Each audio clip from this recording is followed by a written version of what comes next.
Hello and welcome to you all once again for this month's Genius Metaversity Masterclass. Wherever you are in the real world, thank you for joining us here in the Metaverse. Roger's very special guest today is Nick Janicki. They will be discussing how to unlock the future of learning and wellness, building a thriving life campus. You will learn how to unlock transformative insights on today's masterclass. So once again, without any further delay, welcome to you all. And I'm going to hand over to Roger and Nick. Really enjoy. Hi, it's Roger Hamilton here with another very exciting Genius Metaversity Mastermind, and I am joined by Nick today. Nick Janicki is here from Genius X and also the founder of what has become one of the most popular learning apps on the Meta Store, which is Retreat VR. And we are in partnership doing some very exciting things together, including our Genius Metaversity. Hello, Nick. How are you today? I'm doing well. How are you, Roger? Are you in the east side of the world, or where are you located today? I don't know if Warsaw is east or central Europe. It's all perspective. Yeah, exactly right. I'm east of you. Yeah. Do you want to share with everyone where you are right now? I'm in Arizona, so yep, this is kind of the Midwest of the United States. So I think it's my morning and probably your evening. Exactly right. Super excited about the session we're going to have today because so much has been happening in the whole metaverse world, especially with what's happening with generative AI right now. And I know that there's been a lot of exciting things happening on your side too. So just to give everyone a bit of a taster of what we're going to be covering on our call today. First of all, we are going to be jumping right into the whole idea of the new renaissance, like how AI is giving us a chance to have an entirely new era of creativity. And the canvas, I believe, really is going to be the metaverse. And we're going to see huge steps forward in this next year. A couple of things about Nick that I want to share before we come back to Nick. The first one is when I first met Nick, it was kind of interesting that Genius X and Genius Group shared the same Genius name. But that was just totally coincidental. When Nick first launched the company together with Lau, his co-founder, and Joe Polish. Joe Polish runs Genius Network, also coincidentally using the same Genius name as well. Before actually launching Genius X, Nick launched a franchise called True Rest. I'm sure many of you have seen these very cool float spas where you can get to a whole different state through environment. I find it super interesting that you've taken something which was basically a created environment, which was able to then develop whole new states that were really supporting people on anxiety, chronic pain, well-being, and built it basically into 45 locations around the US. Recognized in Entrepreneur Magazine's top 10 new franchises of 2019, Inc. 5000 list of top private companies. And I know you're still involved there as an investor and kind of guiding it as a founder as that company grows. But what's super exciting right now is the way that we are looking at building out a life campus. I'm going to share more about this as well. Off the back of the people that you brought into Retreat VR. So if any of you have got your Meta headsets, you can go into Retreat VR and basically see all of these different programs that you can be doing with all of these thought leaders. And there's all sorts of science showing just how much, if you're using not just VR, AR, like the whole XR environment, it can totally transform your learning ability off the back of it as well. So before we get into how this links in with what we're doing on the Life Campus and how everyone who's part of our community can be looking forward to some pretty exciting things this coming year, I'd love for you, Nick, to just share a bit about your origin story around environments, right? And basically how that led, first of all, to the whole kind of like float spa experience, but then how that then also has led you into the metaverse. Yeah, great question. So, my background, I have a 22-year, well, probably about 25-year now, kind of meditation background. And so for me, it's always about, okay, how do we integrate wellness into everything we're doing? So when we started the float spas, basically there were only 14 in the North American continent. There was one in Canada and 13 or so in the United States. It took us about 6 months to find one, right? So tried one out, my senses were revived, food tasted better, I was in a massively escalated better mood. And we now have research from Dr. Justin Feinstein showing that 1 hour in the float pod, if you leave the lights on, is equivalent to an anti-anxiety medication that lasts for up to 48 hours. If you turn the lights off, it's equivalent to an antidepressant that lasts for up to 48 hours. So when we started this, we didn't know those huge benefits were going to be possible. So when we got into this, we found one. It took us about 6 months to find one. I originally heard about this from the Joe Rogan podcast. Joe Rogan talked about kind of breaking through his ego layer. And by the way, I'm sure he wasn't just sober while doing this, but he broke through the ego layer and went into this huge kind of mandala, right, or mandala effect. And so I thought, whoa, okay, I have to try this out. So once we tried it out, we did the typical entrepreneur thing. We maxed out credit cards, borrowed from the 401k, started the first float spa, and really design of the environment was the main aspect of how do we take this into the mainstream.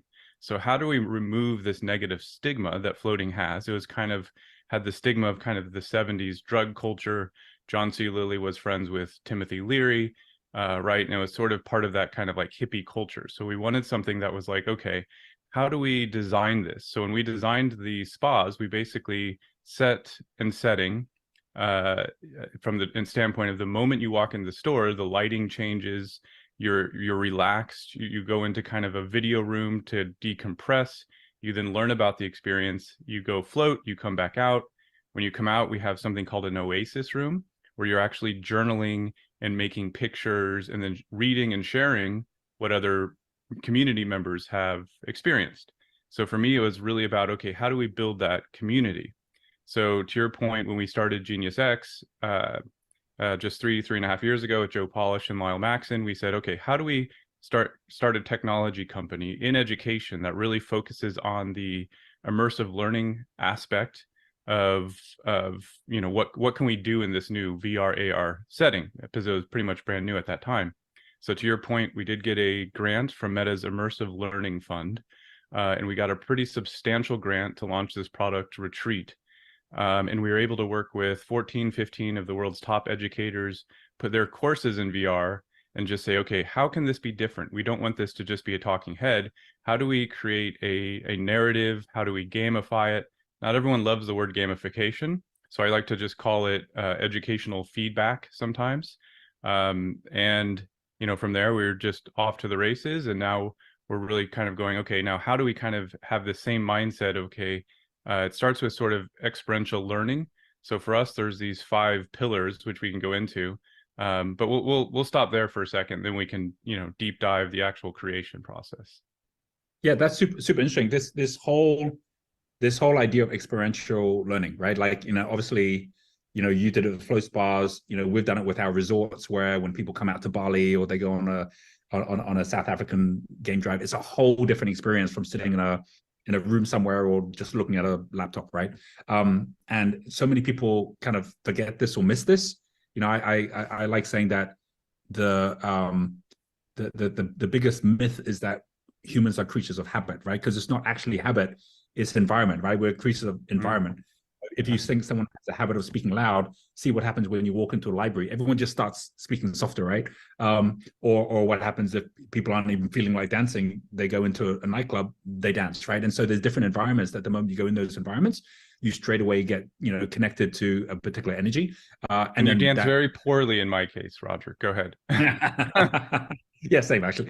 So, but in the metaverse, that can all change, right? So I'd love just from that to jump into these 5 pillars you talk about, because I think one of the biggest things that guaranteed every parent will say is that the worst environment for learning is basically like sitting in chairs in classroom style, basically just looking at someone at the front of the board and hoping they're going to be interesting, and then they're not, and then you wonder why you're not learning, right? And another thing which is absolutely the wrong thing for learning is when it's all standardized instead of personalized. And so everyone's just fearful of not, like, basically passing the exam, and it has very little to do with basically how much you're actually going through a transformational experience or going through any level of self-awareness or self-mastery, as opposed to basically comparing yourself to others in something which may not even have any purpose in your life, right?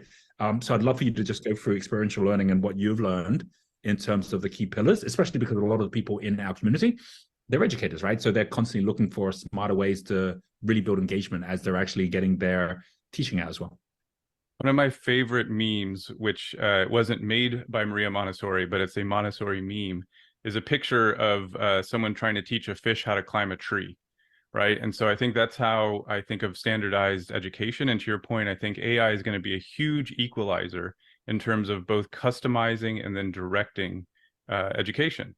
And so the way I see this with experiential learning is the experience actually can change and be dynamic now with, machine learning and algorithms that actually, the new Quest headset, as an example, Quest 3 is inward facing, meaning we're going to get to a point where, yes, the data can be used against you for manipulation, but that same data can be used for comprehension, right? So we're getting to a point where you're going to be able to have these pathways through experiential learning, which are really pretty interesting. So for me, the experience side of things is either about full immersion or partial immersion. So, we're starting to develop some apps for the commercial side of home building, as an example. So one of my favorite examples of experiential learning on the commercial side is having a lot where you're going to place a house, being able to see that house manifest virtually first, walk through it virtually, look through your virtual windows and see your real physical outside view, right? And then be able to make micro adjustments. That's going to stick a lot more than looking at, your house in a magazine, right? Or in any 2D environment. And so that full immersion. And to your point, PwC has done some soft skill trainings with people in VR, and they're finding that people are 3 to 4 times more connected to the information. They actually learn faster, and they're more emotionally engaged because of the full immersion. Yeah, and I think it's very similar to anyone who maybe looks at a map and tries to memorize the way versus someone who just goes down a particular path, even in a new city or somewhere like that, and after going through it once can replicate it, can come back again, because visual learning is one of the most effective types of learning. And when it's in 60 and you're using all your senses, right, then that changes everything, because it means that you're far more likely to retain. Plus, there's a whole sense of exploration that happens when you're actually, in that environment as well, which we all know. If you go on holiday, all our memories, like very few of our memories come from basically looking at something in 2D, right? Almost all our memories come from basically a fully immersive environment as well. I'd love to do this as well, just as we basically are kind of going through, the theory of how learning takes place and where it's going to be within the year, right? What it's going to look like. I just wanted to share with everyone that when we just had last week one of our summits, right? It was the first time we did a live summit in London in like 4 years, right? Since before the pandemic. And we go through the top 10 trends. And one of the trends was Rise of the Metaverse, where we basically were sharing what already was being predicted for, most of us will have AI avatars in the metaverse that we're going to have a far better relationship with than anything that we're seeing in 2D or typing into a ChatGPT at the moment. And that's what we're going to be like within the year if it's not already happening. And we said, okay, well, one of the things we want to do with Genie, and coming back to your metaphor of the fish and the tree, I mean, that's how Genius Group got its name, because that comes from the quote, everyone's born a genius, but if you judge a fish by its ability to climb a tree, it'll go through its whole life believing it's stupid. So the question is, how do you make sure people come in already being a genius versus being stupid, especially given that the two biggest best-selling book series in America in the last 20 years is the Dummy's Guide and the Idiot's Guide, right? So we wonder why everyone's dummies and idiots instead of being geniuses. So it's like, how can we create a genius guide for people? And when we put this together, this was only, I think, like 6 months ago, where we kind of mapped out what it would look like if we actually had a spaceship that had 5 different spokes, and these 5 spokes would allow us to be able to go into an entrepreneur campus, university campus, and so on. And just to get everyone up to speed, we basically did 2 things. One is we worked with Nick and his team at GeniusX, as well as working together with Batum that provide the 2D environment, which means you don't need goggles to go into this environment. And you'll see here, the 2D version of a Genius U is where I can go into my profile, people can follow me, no different from a social network, for example, see what I've been learning, etc. But that's very, very different from now being able to go into our things like our summit. We have these AI micro schools coming up, where you go into the 3D space. So this is actually built on Vatom, but it was built by Nick's company. And when I go into this space, this is the 2.0 version you're seeing here. And I'm on my own at the moment because we haven't opened it up to everyone. But this is the 2D version where you see I've actually got right here my level, my purpose, my passions, my talents, and these are all directly linked to what we have within our basically image of what a genius is, which is basically the 4 things that you find within the Japanese concept of ikigai, like what you love, which is your passions, what the world needs, which is your purpose, what are you good at, which is your genius, what are you paid for, which is your level, your vocational level, and the fact that all of us are looking for smarter ways to do this, and we've got tests for each one of them. So when you come into this space here, you can then, if you haven't done each of these, you can actually go in and you can do them. And you can see these different campuses here where we actually ran our summit in the Entrepreneur Campus. And this allows basically me to interact with different people, see all the different programs that are happening. And what's super cool here is that, and I love this, is where we can then teleport. This is where we can time travel or teleport from one space up to another. I'm going to run a bit faster here. And I believe in one of these areas here, I might have gone to the wrong place here. I think it's probably over here. You can double click too, by the way. I can double click. Which do I double click am I doing? Into the distance, and it'll go much. Okay, yeah. I think actually it may have I don't know where the teleporting is, so I won't go into it right now. But there is a way to teleport somewhere here to go up to a high level. I'll show you guys later. But the thing here was when we're talking about all the people that were in Retreat VR, which is largely not about the Entrepreneur Campus, Investor Campus, University Campus, School Campus, or the Partner Portal, but actually those who have life skills that they're building. And that could be anything from mindfulness, through to relationships. And these are all of the experts that Nick brought together. We said, well, you know what?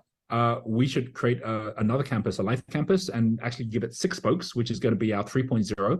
And that's a large part of how we then kind of launch this with, a lot of the different people who already are part of the Retreat VR as well. So it's very, very exciting that that's all coming this coming year.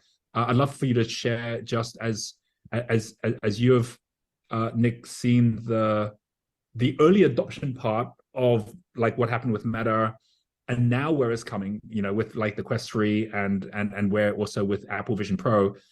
Your take on the fact that pretty much, the Metaverse had very similar to what happened with cryptocurrency, what happened with AI. It kind of like has this massive big enthusiasm curve, and then it goes into the valley of disappointment, and then it actually comes and now starts to really build up with a solid base, where you see the whole Metaverse being, and how you're positioning everything you're doing based on it, and also based on what you're seeing in the market right now. I think Peter Diamandis says this really well. I love the way and I think he got this from someone else, but I think we're emerging from the trough of disillusionment, right, with the Metaverse. And so you're correct. I mean, it's similar to the .com bubble in certain regards. It wasn't as devastating. OpenAI, I would say, so you kind of had 2 things happening at once, right? So you had this sort of uptake of AI massively being integrated into everything. And then sort of VR, AR was left on the back burner. And the key for me was AR, VR is hardware dependent. And the hardware is not at a point where it's consumer ready for mass adoption, in my opinion. And I would say the Quest 3 with the mixed reality was one of the first headsets where we can get past sort of the early adopter versioning problems. So you had things sort of like the or what's it called when you look through a screen, like the screen door effect, where it's kind of pixelated. We now have the pancake lenses, so you can read text in virtual reality. Before, you had to like look at text, within this little window. If you moved even a little bit, it would get blurry, right? So all of those things have been fixed. And then wait's the next thing, headaches in VR. So there was a lot of technical hurdles, but what I see is really the inner action, or where AI and sort of immersive tech meet, is where this is going to get very, very, very interesting very fast. And I think with, to your point, the Apple Vision Pro, the Quest 3, there's some headsets coming out that have solved a lot of those early problems. So it's no longer just excitement. We actually have incredible use cases. And so some of the other pillars are things like transformative entertainment. And to your point, this is what was created with your summit. And when you are taking those 6 different areas and then the life campus, you're basically taking an app and you're putting it into a fully immersive environment. And what I was shocked by, Roger, I think you had 1,500 people at your last live summit, which is extraordinary. If a YouTuber gets 1,500 people, right, on their live YouTube channel, that's a huge thing. And you had 1,500 people walking around a virtual space with stages, right? So you're basically recreating a venue. And there's really nothing more exciting than that from a human being standpoint. It's once COVID ended, we went right back to wanting to do physical things. Live events exploded around the world because we are community. We're tribal beings. We're community-based beings, and we're social beings. And so I think that's really the key, is how do we build this in a way that it's part of our community and not this amoral, agnostic thing, right? And so part of that for me is putting those wellness things back into it and putting the virtues back into it, which you've done with the Ikigai and, how we designed it. It's like keeping that, how to upgrade yourself, how to upgrade your intellect is sort of inherent in everything we're building.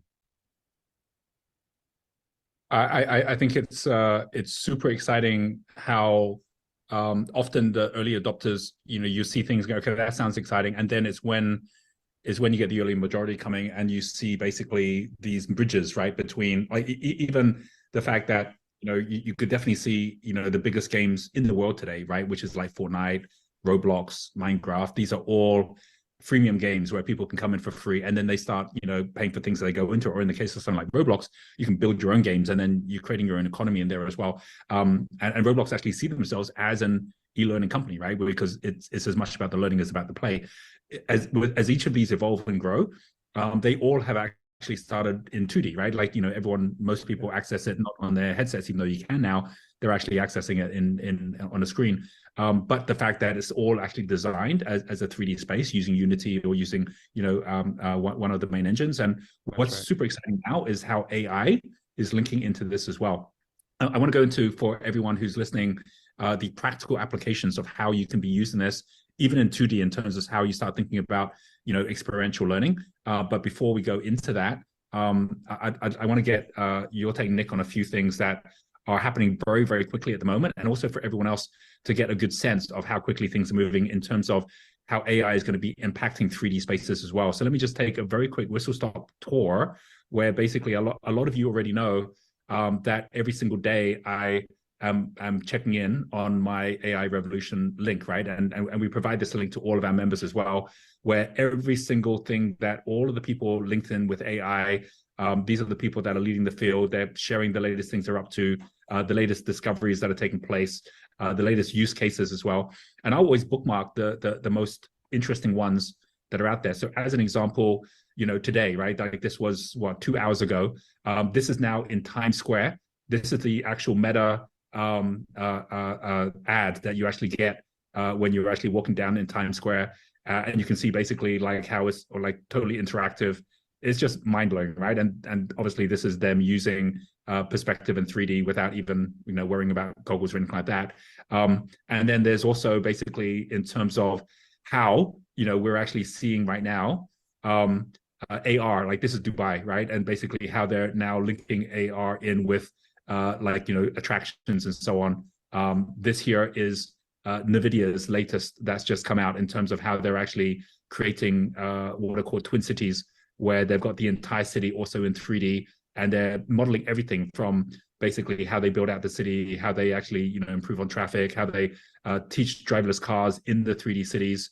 And this is the kind of stuff at the moment where there's no coding.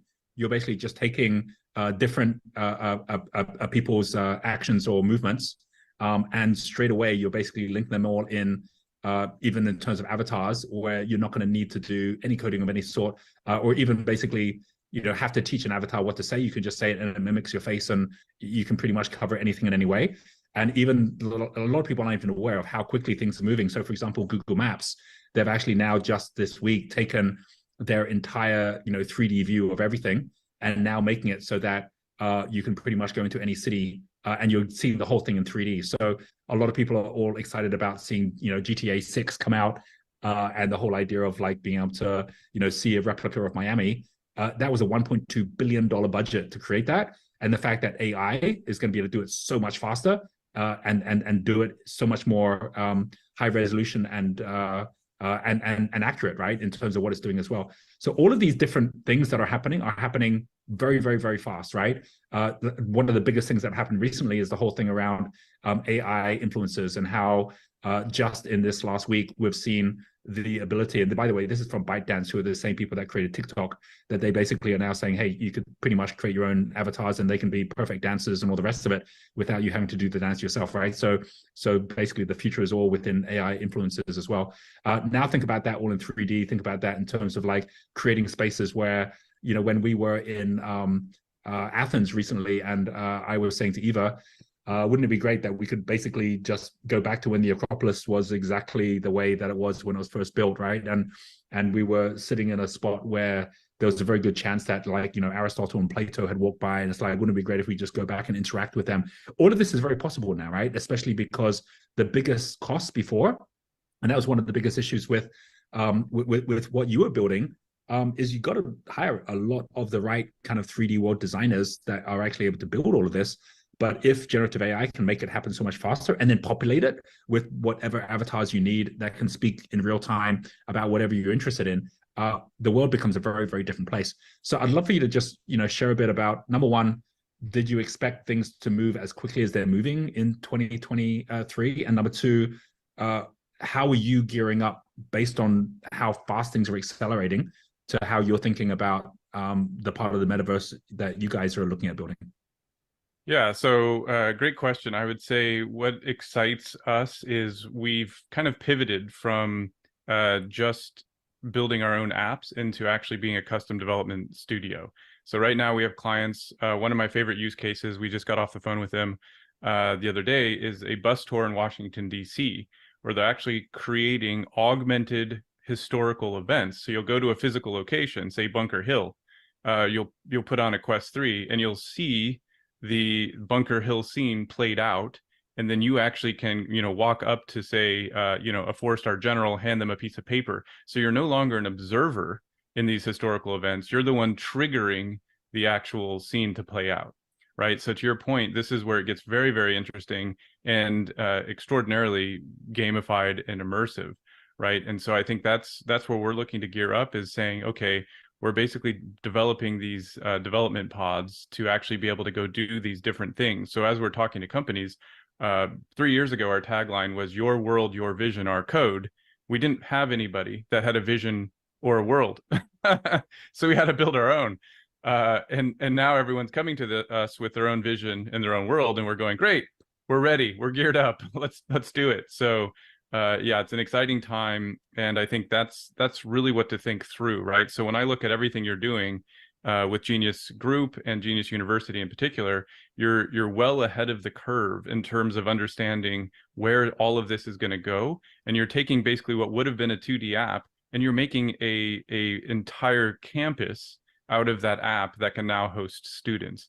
So I think more organizations really need to think through this and go, okay, if I literally had a magic wand, which is what AI is, and can wave that magic wand to turn my content into something more engaging, better for humans, and more educational, what would I do? And a couple of months ago, Roger, if you asked ChatGPT what movie is AI most like, it would have said The Sorcerer's Apprentice. So Lyle Maxon found this out. We're in the process of potentially changing our studio to a new name. But The Sorcerer's Apprentice, for anybody that didn't see the Walt Disney movie, it was basically Mickey Mouse, and the magic got out of hand. Brushes were brushing themselves, things were crashing, and what ended up happening is the master had to come in at the end and control all the magic. Now the difference with AI is we're all apprentices, and there is no master, and we don't know how to turn it off.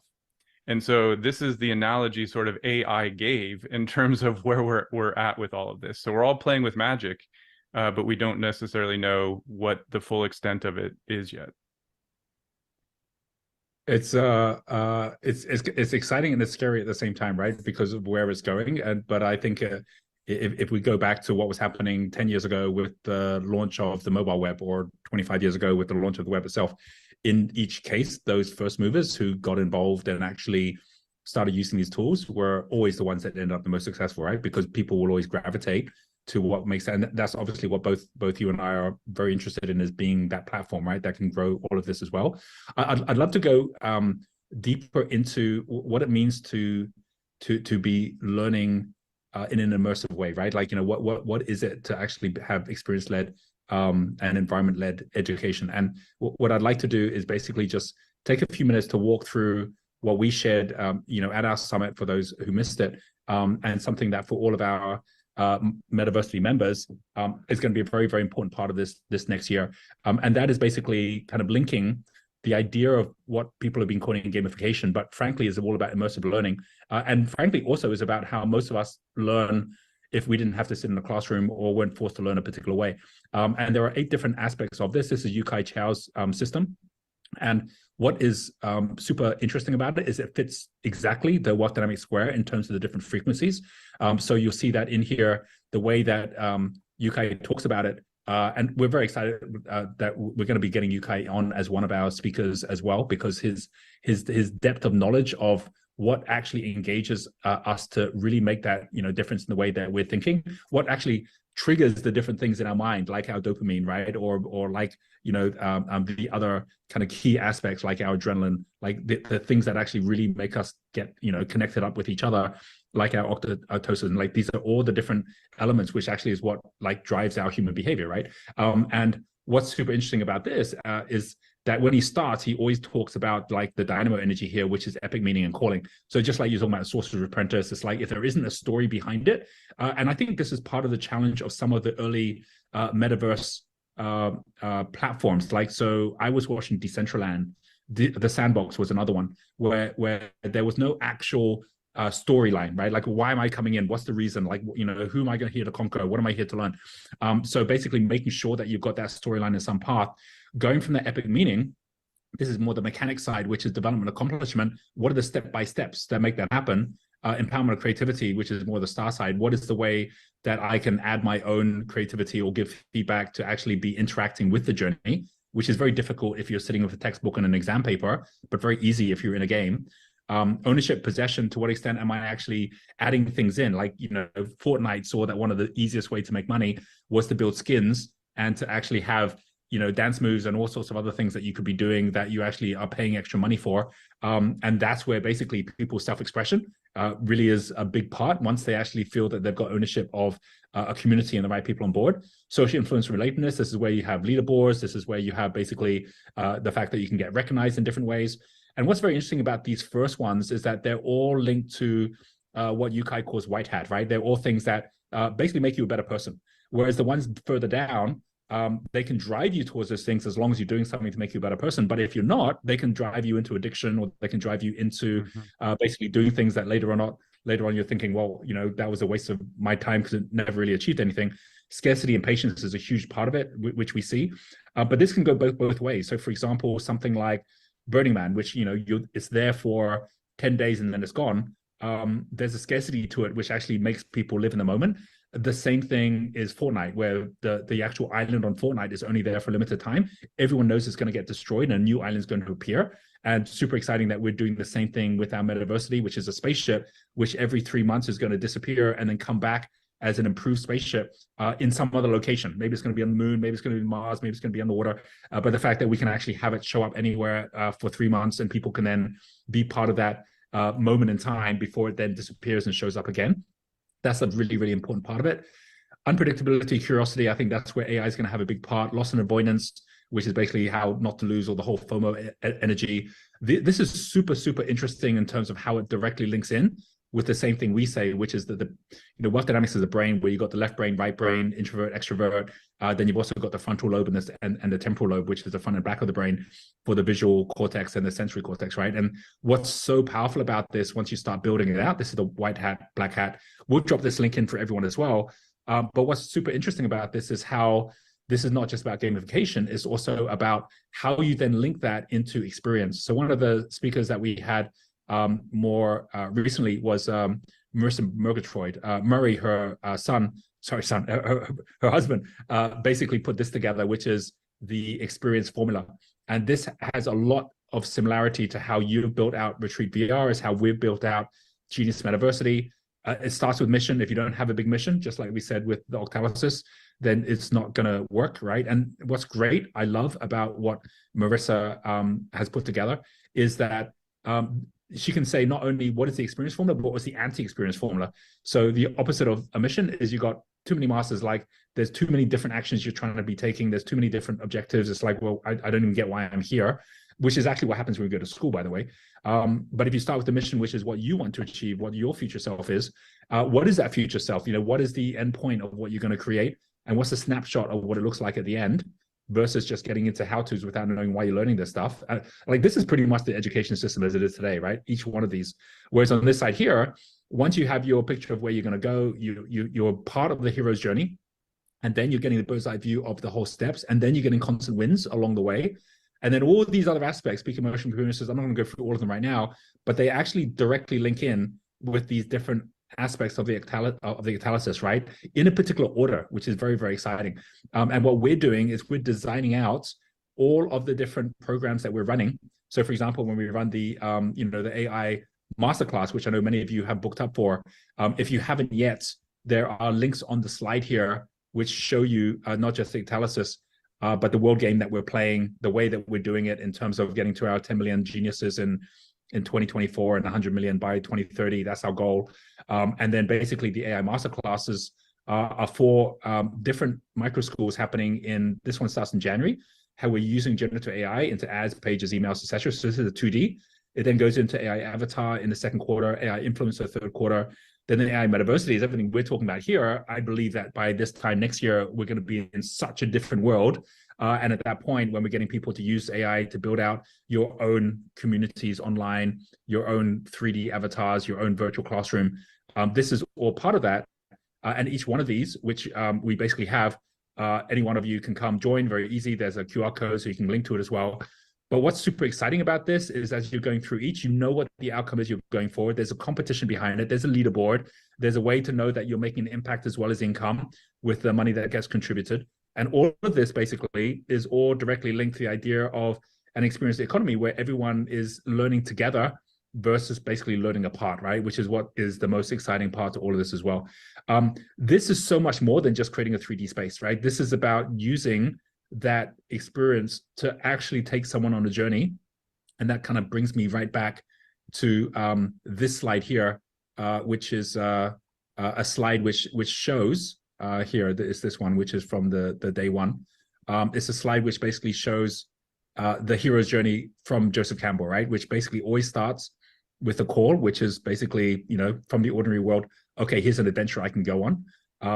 Most of the time people are like, well, I don't have the time, I don't have the money, or I don't have the resources, versus meeting the mentor who's already got to the other side and going, okay, I'll go with the mentor, right? This is exactly like the Sorcerer Apprentice, crossing the threshold. And then this takes you on this extraordinary world and then back with the learning, right? And I think this is where the difference of transactional learning versus transformational learning.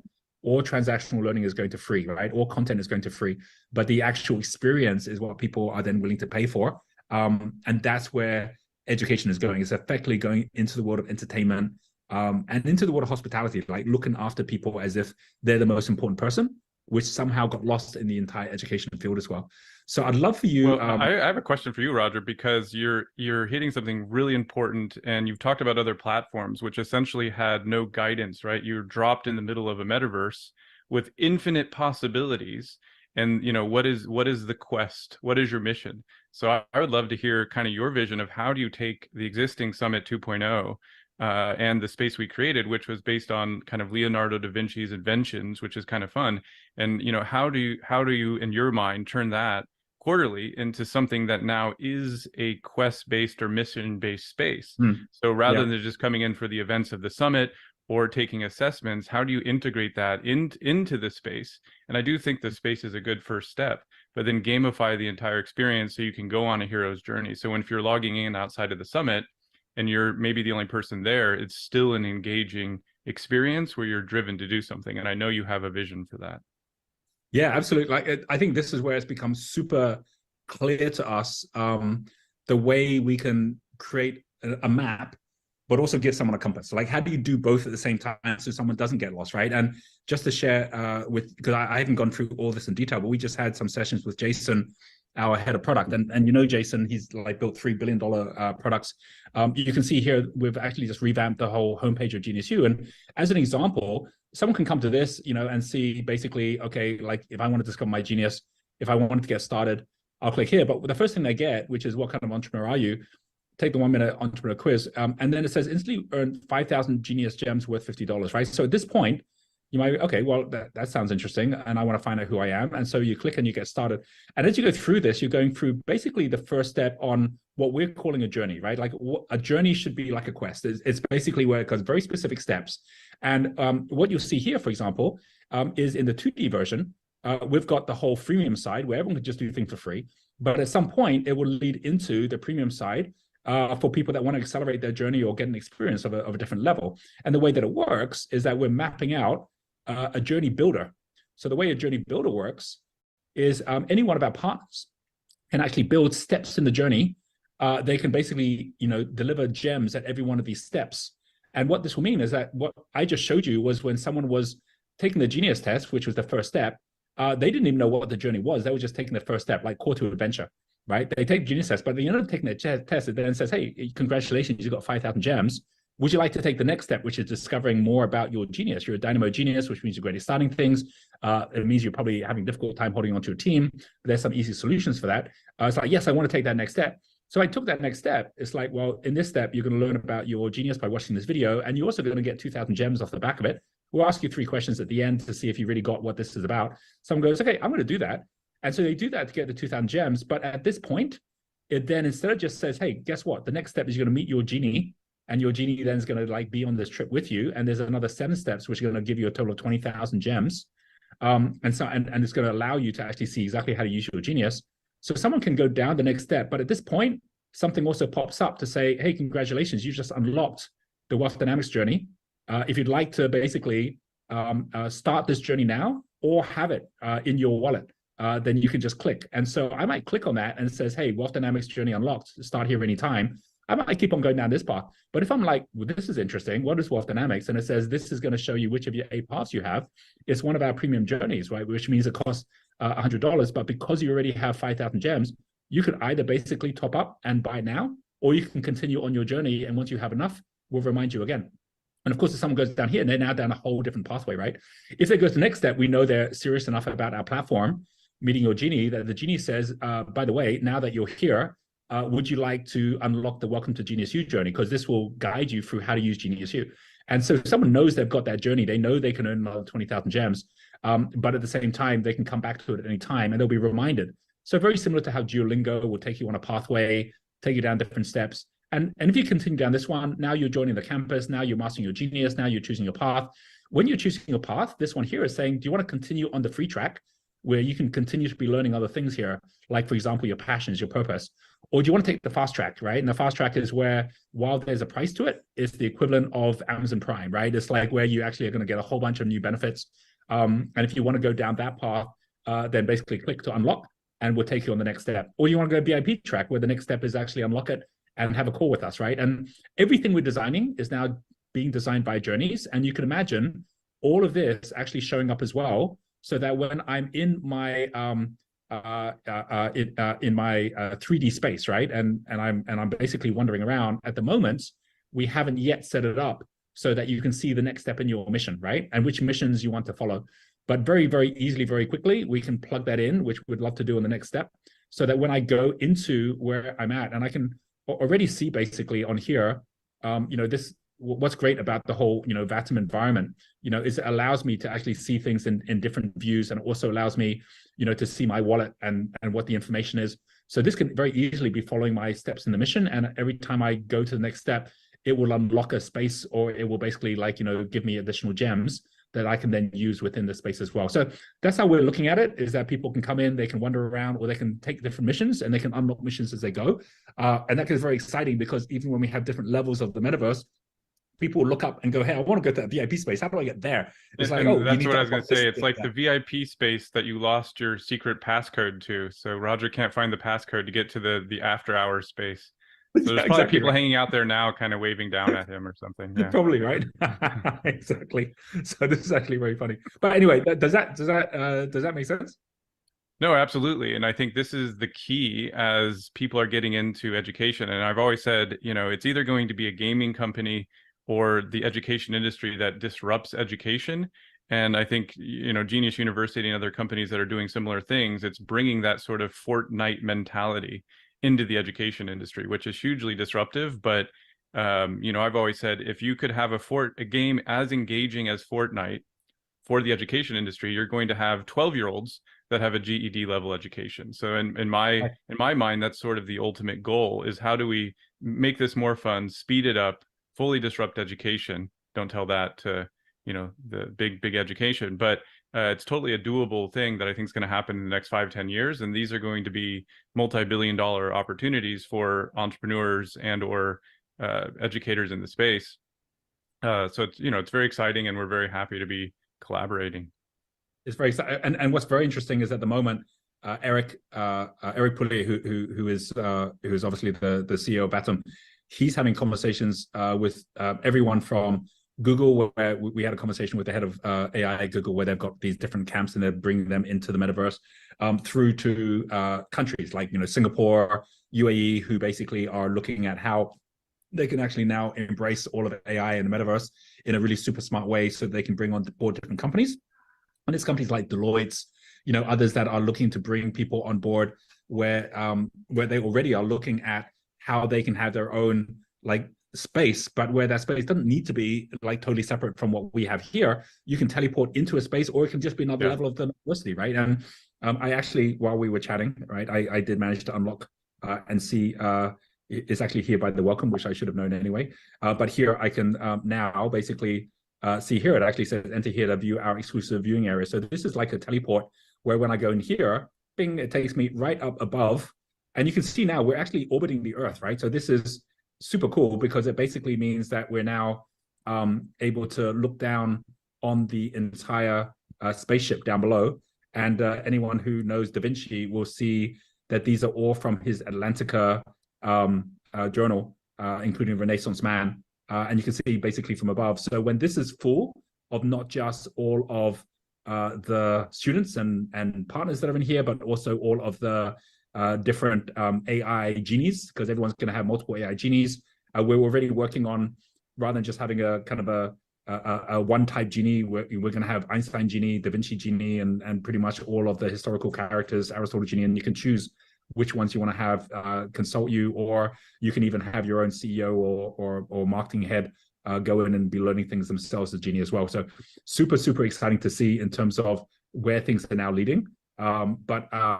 Yeah, for me, one of the exciting things is when you have a learning environment where you can teleport to any place and you can time travel to any time, then basically the only thing that limits you is your own imagination, right? And I think that we're not going to be in the same situation we are today, where parents are kind of tearing their hair out, wondering how to educate their kids. Well, the kids are already going off to figure out how to get educated on things they're interested in, but how do we now bring this to life so that getting educated on really interesting things is more addictive than spending your time on TikTok, right? And I really believe that's possible once we actually start really embracing all of these tools that social media already has been embracing. I mean, they've been embracing all these black hat tools to basically get us addicted to things. What happens when we start using those same mechanisms for addiction to be addicted to excellence, right? And addicted to discovery and to things that actually are going to move the human race forward. So with that, I know we're going to have Michelle coming on very shortly, because she's going to go through her every month, the different awards that we're going to be giving. But I would love, Nick, from what's been a super interesting conversation, I'm sure, for everyone, for you to just share from your side, what you would expect if you have a timeline, what you would expect people should be thinking is going to be existing by the end of 2024 at which point, wearables are going to be different. The Apple Vision Pro is going to be out. What will the interaction in your vision be between VR, AR, and the real world? And what do you think it's going to look and feel like by the time we get to 2030? Just two simple dates. Those are vastly, massively different dates. So what we're finding now is the exponential curve is actually at like a 2x of exponentiality, right? So in 2024, you're gonna, in my opinion, have sort of, I like to call it the coffee bros with headsets on, going like this while they're drinking their coffee and spilling everything. So you're gonna start seeing people kind of wearing these in, like I said, bus tours. It's the augmentation of the virtual world into the physical world that brings this to the mainstream. And what I mean by that is you now have use cases where you don't have to recreate the real world in virtual, because the real world already exists. All you have to do is augment it. So, as I said, like the use cases are going to become more prominent. And that's where you can put on a headset, change the furniture in your house, do this. You could, put Socrates in your home, right? You can redo your landscaping. So all of this is going to happen in 2024. By 2030, if the curve is correct and we get to a point of sort of a artificially general intelligence, which I have a quote that as media director of Ganjing World, this is not, by the way, a pro or a negative, but I simply say that the pursuit of an artificially general intelligence is antithetical to the stability of humankind. That doesn't mean it's bad, but it does disrupt the stability of humankind. And that's what disruption is all about. So the idea is, are we building these tools to have humankind's best interests at heart, or are we building it for the sake of building it? So that's just my caveat. But if that exists, by 2030, it's not impossible for me to have a robot in my house, let's just call it Optimus Tesla robot, that I'm asking to go get chicken tikka masala recipe for me, drive my Cybertruck, come back home and make me dinner. And it says, but sir, I have the intelligence of all of humankind combined and the CPU power past anything in the entire universe. I said chicken tikka masala, right? So we're gonna get to a point where the tools we're using are far more intelligent than we are. But it's just a matter of sort of this, like, there'll be a term for that, which doesn't exist yet. It's sort of like there was a term called uncanny valley, right? Which we've bypassed, which is if you make something 3D or cartoony look like a human being, it feels weird to us as humans, right? And it's called uncanny valley. We've bypassed that in the last 2 years and no one talked about it. And I think a similar thing is going to happen with sort of the singularity where, intelligence is vastly superior to us, but we're having it build a recipe or cookies. We actually, at our AI day, we did exactly this. We said, okay, let's use AI the way you see most people using AI, which is assuming it's a smart assistant, right? And what we did was we started by saying, okay, we've got this book, which is for millennials, talking about how you actually can, find the right, smart role for the future. So if we're going to have this book, what would we call the book? What would be the chapters? Write the first chapter, etc. So, that's pretty much how a lot of people are using AI right now. And then we said, okay, that's how you do it if you're doing it the wrong way, which is basically by assuming that the AI is just a smart assistant, right? Now let's assume that the AI is much smarter than you, right? So, so how would you ask it different questions, right? So instead of asking, how would you write a book? We said, look, if we want to get to 1 million of our target audience, which are these millennials that are interested in how to create a new future, what would be the best way to do it? And it gave us like 10 different ways, like social media, you could do it this way, that way. Book wasn't even on there, right? And it's like, that's interesting. It's like, what if you're going to pick one and it was your job as the CEO of the company to get to the million? Which would you pick? And I said, oh, we'd pick a TikTok channel, right? Because you do a TikTok channel, you do it in the right way, you're going to get to 1 million very quick. It's like, wow, okay. So what would you name the TikTok channel? And then what would be the way you would actually get to that viral strategy? And so we went down a whole different pathway, which had nothing to do with a book, because that was our own thinking. And it was more about, okay, how can we actually use AI as an expert, which is much more intelligent than us, than as an assistant, which is still basically limited by our own best ideas. And it's exactly the same as the chicken masala, right? And I think the more that we start thinking that way, you start realizing that we are just limited by our own imagination. And sir, I can solve world hunger, and you want me to make you a taco? So yeah, that's it, right? It's going to be, how do we use this tool to benefit humanity? And it Yes. just, that has to be the starting point, right? And then to your point, if the use case, you have to change your thinking of, yeah, if this was the most brilliant scientist on the planet, what question would you ask it? And it wouldn't be, yeah, exactly right. It's fascinating. Yeah. It's And very, I think very, that's by 2030. I don't think, you know, certainly by 2030, 2035, you're going to start seeing some massive societal shifts. Like some of the problems that we had from the Industrial Revolution around crony capitalism, you know, I think the promise of the Industrial Revolution was, you know, cheaper prices for housing, as an example. And, you know, 30 years ago, a teacher's salary could afford a home. A teacher can't afford a home anymore on a teacher's salary. And so I think a lot of these just basic problems, which we won't get into why they occurred, could be very easily solved with AI's massaging and help. Absolutely right. Absolutely right. And that's all down to the final exam. Yeah.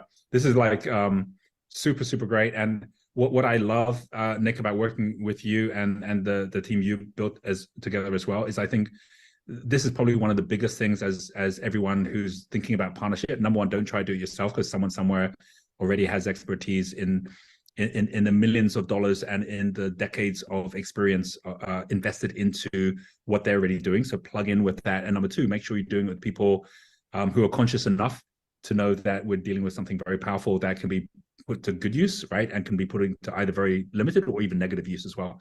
And I know that's exactly where you come from as well. So thank you very much, Nick. I'm going to bring Michelle back on. Really, really appreciate your time. And we'll be handing this back over to Michelle right now. Thanks a lot, Nick. Thanks. Bye. Awesome. Michelle. Thanks so much. That was a great session. I really appreciate it. So I actually do have my presentation ready. So Roger, I know that you're going to jump off because you've got better places to be. And I've got to do the awards for the month. And you've been traveling a lot, so I think you deserve a well-deserved rest. And I just wanted to say thank you for GES. It was amazing connecting with the clients, and you know, everybody's given us such great feedback. So it was really wonderful to be connected again. Yeah. Awesome. Awesome. Right. Okay. Thanks. Thanks very much, Nick. Thanks, Michelle. We'll jump off now. Bye. Okay. Bye. All right, everybody. So as usual, we have the awards at the end of December. Can you believe it's December? I cannot actually believe that we've got there, but this is where we're at. So let's go to the usual, and let me share my screen. Right. So this was an interesting month. You know, we were in November, and we were in Bali in October. November, we were in London, and now we're sitting in December, and it's like almost Christmas, and the year has just flown. So the awards, as usual, are specifically designed to nominate our partners, our clients, and our community, and to highlight some expertise, you know, which is really amazing. And I think there's been some really good things happening. So these are the prizes. Our team will be in contact with that, obviously. But these are the nominations for this particular month. So congratulations to Stuart. He's our city leader in London, to Bayer, and a second Stuart. He's actually one of our level 3 partners. And I've put here a team data vision. So this will give you guys a little bit of a hint into what's coming now, because, yeah. Firstly, with Stuart, I wanted to congratulate him. He's actually a wealth dynamics practitioner, but he's also been growing his business in sustainability for the oceans and things like that. And he recently joined us as a city leader for London and the surrounds. And I wanted to recognize the contribution he had at the summit, because he really connected with clients, and he was very serving as a community leader. And in addition, he literally launched his first London Entrepreneur Social on the 5th of December. And he had quite a good group come, and he had a lot of people that will be joining him from January. So it's very exciting to see that this is starting up again. So anybody in the London areas, please do connect with Stuart. And he's got a circle, he's got everything. So I wanted to just acknowledge that he's actually just jumped in, got started, and he's just been so open to learning, connecting with the team, and to just being the leader that we needed him to be. So I think congratulations are in order. Secondly, I'd like to recognize Bea Benkova. She's the founder and CEO of GFU, which is the Global Institute for Evolutionary Women. And Jan and Bea together are level 3 partners for GFU. But Bear actually joined us at the summit also. And the reason I wanted to acknowledge her was specifically because she contributed as a speaker, she contributed as a partner, she brought people with her. And the best thing was that she also contributed as a team member to us.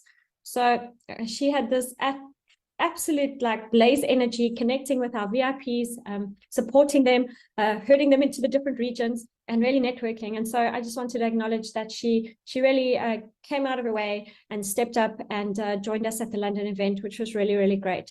So super grateful that she's in our tribe.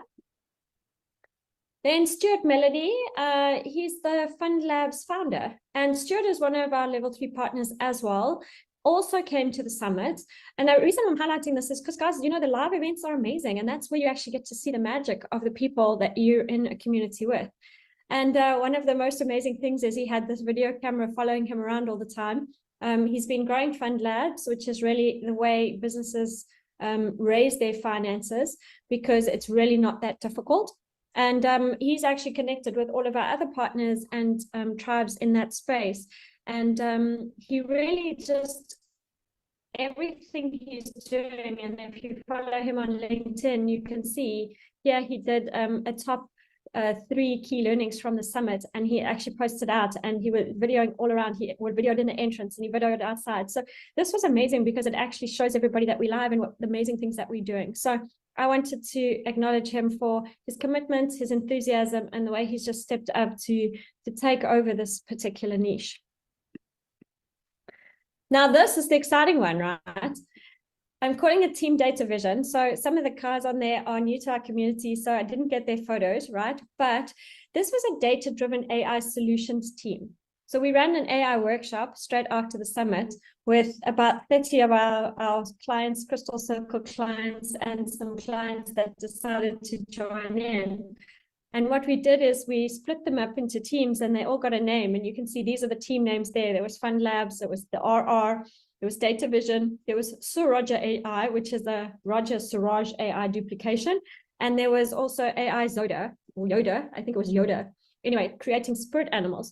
So what everybody had to do is actually use AI and the tools in AI and ChatGPT and all the different things and create something in this workshop.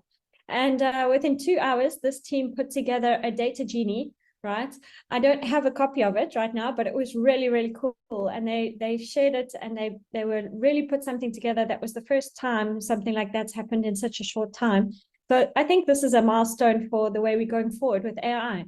And Jazz Rasul was there, Eva Dalgiri and Val Dosev, they're all part of the team. So you could see they're like, it was a very, very well done job. So I wanted to acknowledge that, you know, it's not only one person, often it's the team behind them. So that is the fun part. And definitely we have winners, of course. And the winner, drum roll, is Stuart, and he's the city leader of London. So I'm just saying congratulations to Stuart. Really, really proud of you, and thank you for all the contributions you make.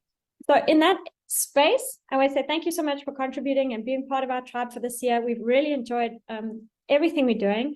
Those of you that want to stay connected, please do. Like Roger said, we're running these AI micro schools coming in the new year, which is part of the entrepreneur certification.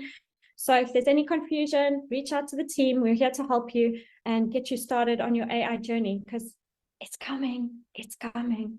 Thank you so much.